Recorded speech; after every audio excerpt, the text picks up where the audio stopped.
Siri, play Summertime. Drums, please.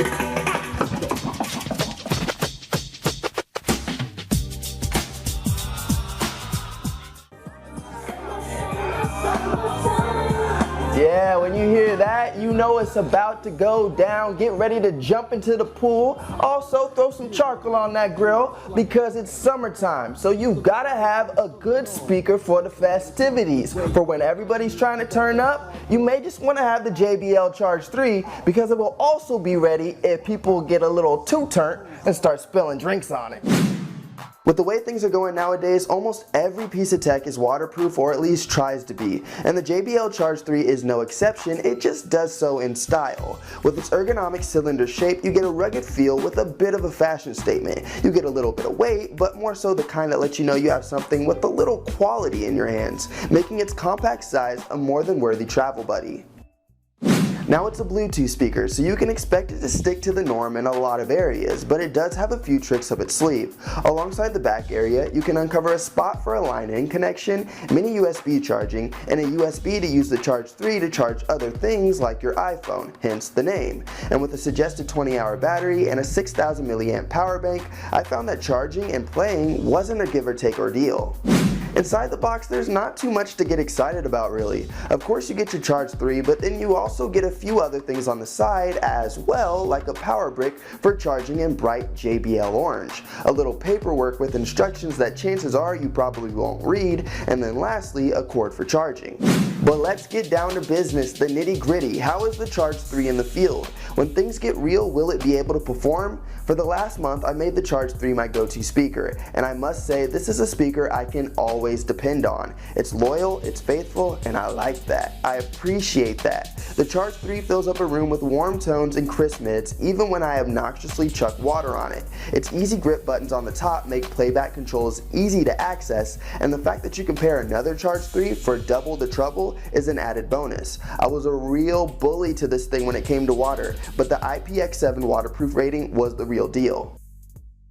Is it perfect? At just 150 bucks, I mean, no tech is truly perfect, but you know, the only flaws I ever found were when I dunked it a little too deep and the connection started giving out. And maybe that the side grills where the Charge 3 emits sound were a little prone to scratches, but that's pretty minor to all the major keys. Its sound is extremely impressive in the face of competition. Its design has to be one of my favorites I've seen in a while, and the list can truly go on. The Charge 3 has proven to me that I need to put my other speakers on the back burner and bring the Charge to the pool, to the courts, to the living room, because it's ready for whatever. It's ready to turn up wherever the party turns up. And whether it's summer, winter, or fall, that's what you want from a speaker.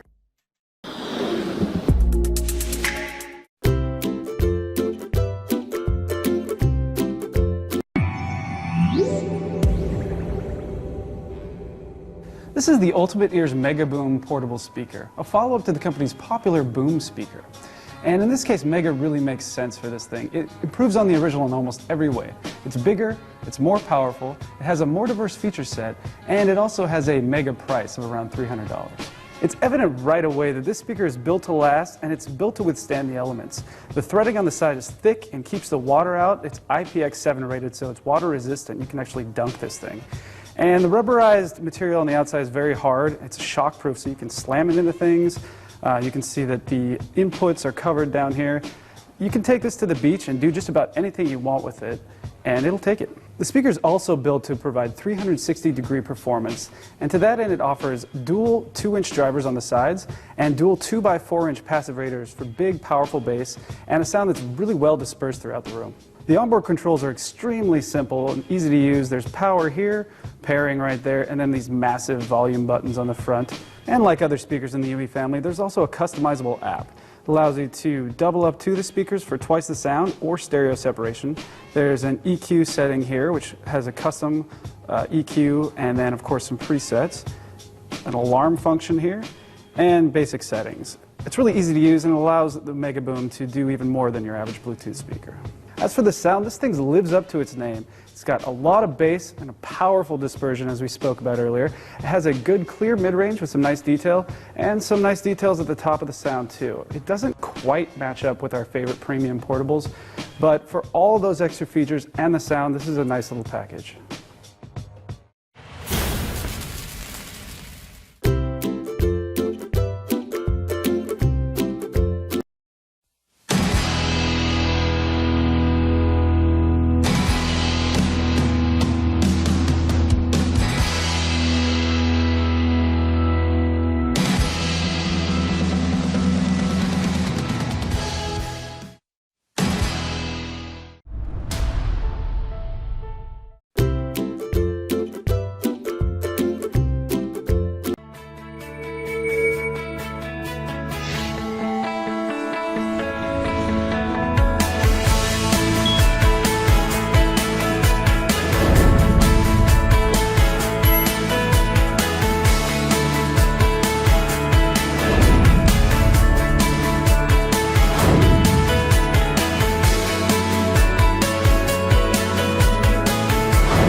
Hi, this is Michael, and this is my review of the Bose SoundLink 3 speaker.